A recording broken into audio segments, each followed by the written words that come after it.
Do you stay awake at night worrying about money? I did too. So I took my 15 years in finance and followed these 8 concrete steps to get on top of my finances. And now I sleep like a baby. How do I know they work? Because these are the exact steps that I use. Because this is me drowning in debt after my flat renovation in London turned from a grand designs to a grand disaster. Let's start with step number 1, the audit.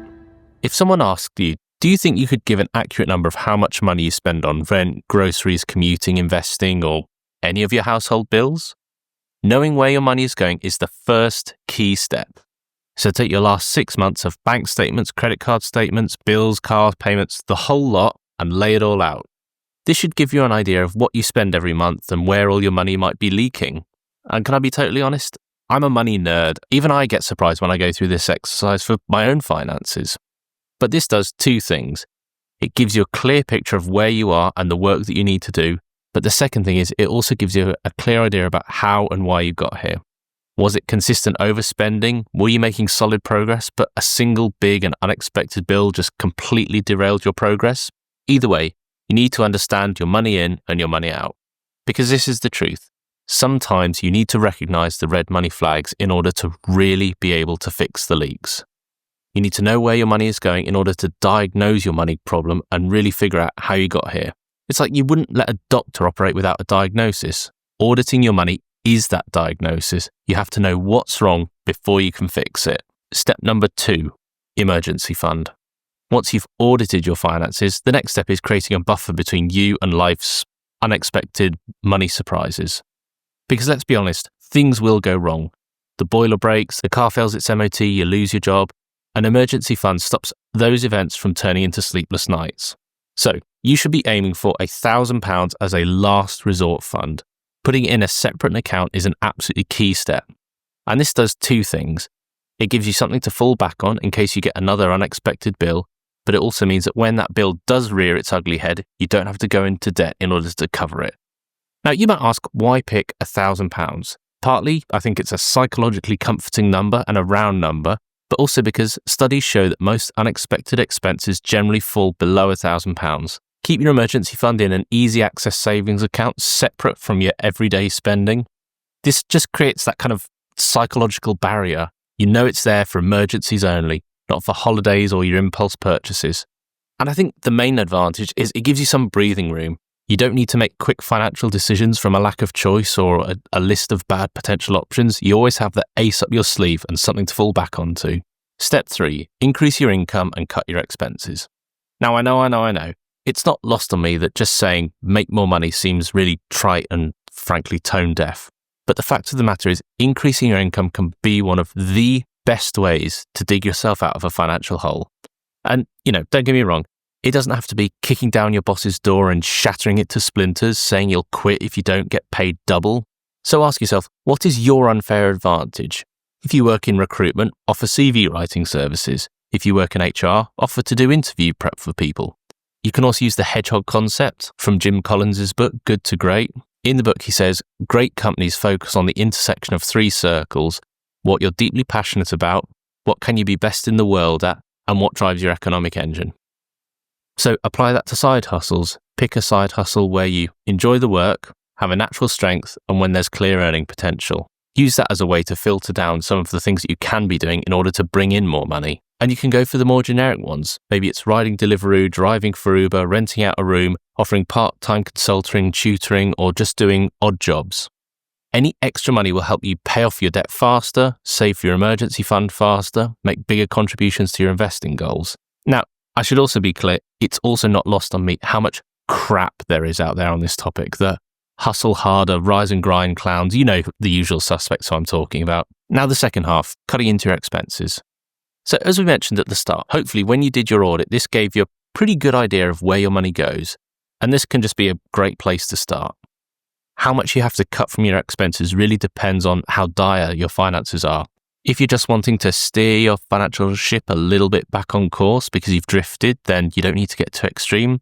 If you've hit the proverbial financial iceberg and sinking like the Titanic, then that will require more drastic action. But here are 3 main ways we discuss on this channel. Opportunity cost. You can only spend your pounds, shillings and pence once, so make sure you're getting the most from your money when you do part with it. time is money. When you spend money, you have to trade your time for that money. So how long would it take you to earn the money you're about to spend? And third, mind the margins. There'll be instances where spending a little more will get you a lot more. Find those circumstances and assess whether it's really right for you. A pair of shoes bought from Temu that won't last you 25 minutes is not worth spending a fiver on. But equally, $5,000 on Balenciaga trainers? Nuh-uh, not worth it. Step 4. Maximise pension contributions.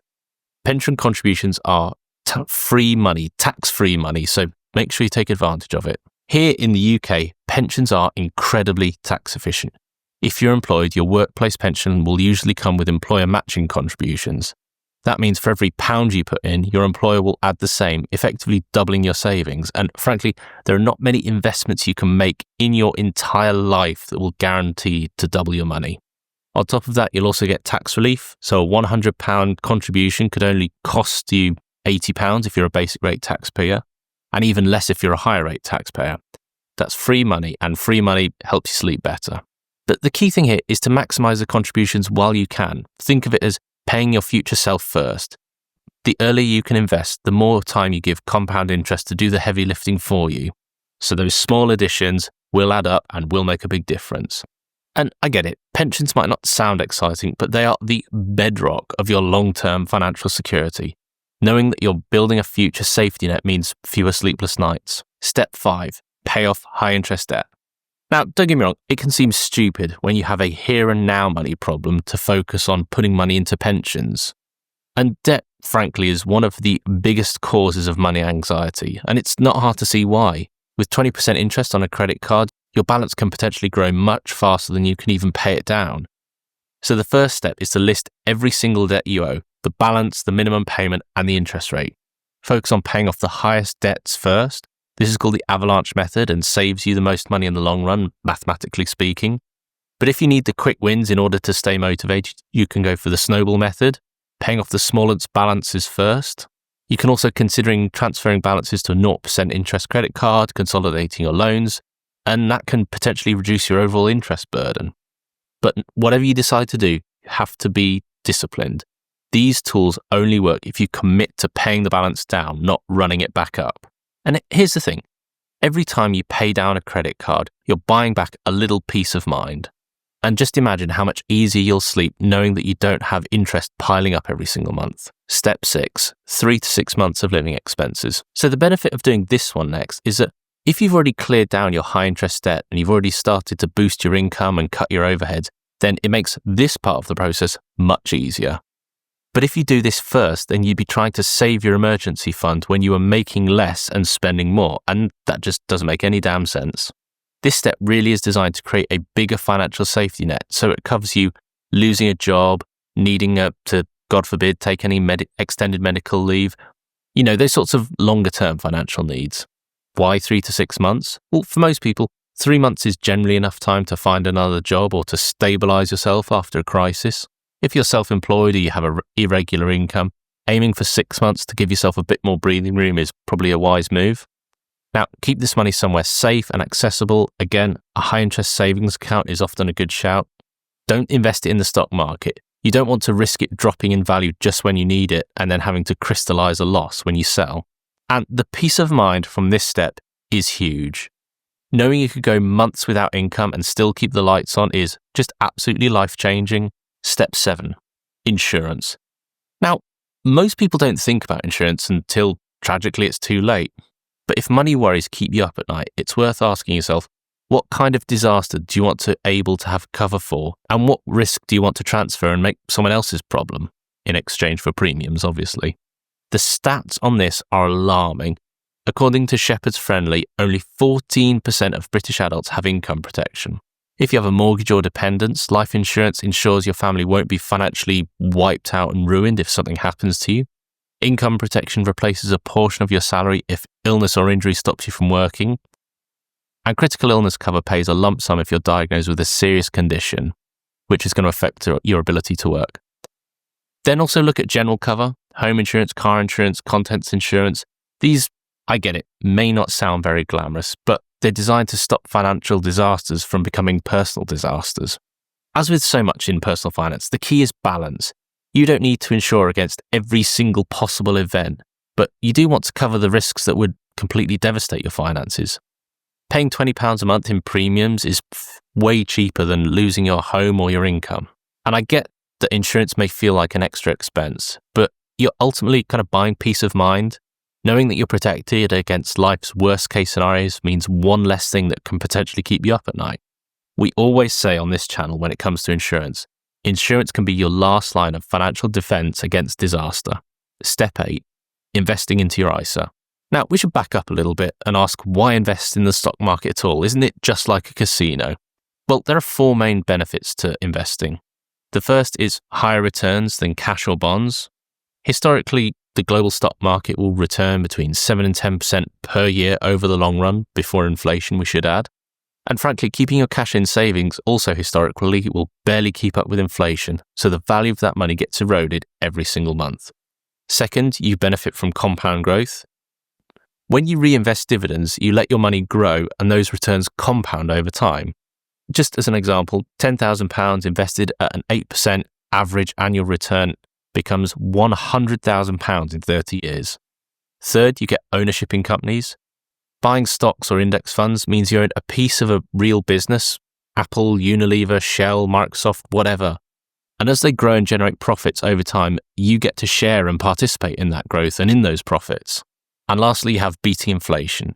In the UK, the ISA is one of the main tools that you can use for investing. And ISA stands for the Individual Savings Account. It's an account that lets you save or invest money without paying any tax on the returns. No income tax on interest, no capital gains tax on growth, no dividend tax on investments. And the way it works is every UK resident over the age of 18 gets an annual allowance of £20,000, which you can choose to invest in one of a few different types of ISA. We have the cash ISA. This works basically like a normal savings account, but the interest is tax-free, but you will generally get lower returns. We have the stocks and shares ISA, which is absolutely the goat of investing when it comes into the UK. This lets you invest in funds, ETFs, shares, and indexes. You also have the lifetime ISA for first-time home buyers or retirement saving. You can put up to £4,000 a year and the government will add a 25% bonus up to the £1,000 limit. Now, clearly what you decide to invest in will depend on your risk appetite. You can go all the way up to investing in individual stocks. This will maximize your risk but can potentially maximize your return. It's not something that we generally go for on this channel because of the risk associated. Or you can go in the other direction, going for a general low-cost index fund. This means you will buy a piece of every single company that sits within that fund. This is generally accepted as being one of the best ways of building wealth. And time again, we find that index funds beat actively managed funds almost every time. And when you add in the savings and fees, the gap gets even wider. Step 9, evaluate. Now, we sort of alluded to this at the start of the video, but I just want to revisit this in more detail because I think it's really important. You need to seriously ask yourself, how did we get here? Was it a one-off financial incident that sent your finances into a tailspin, which you really struggled to recover from? Was it consistently spending money you just didn't have? Or was it because of a job loss? Or was it just the cost of living increases were a slow puncture in your finances? You really need to think about how you got here and what you can try and do to avoid getting here again. We have 3 videos on screen. We have the definitive list of 15 books about money. We have this video here about 7 simple money ideas. And this video here about signs you're falling behind financially. If you like this video, please like and subscribe. It really helps the channel.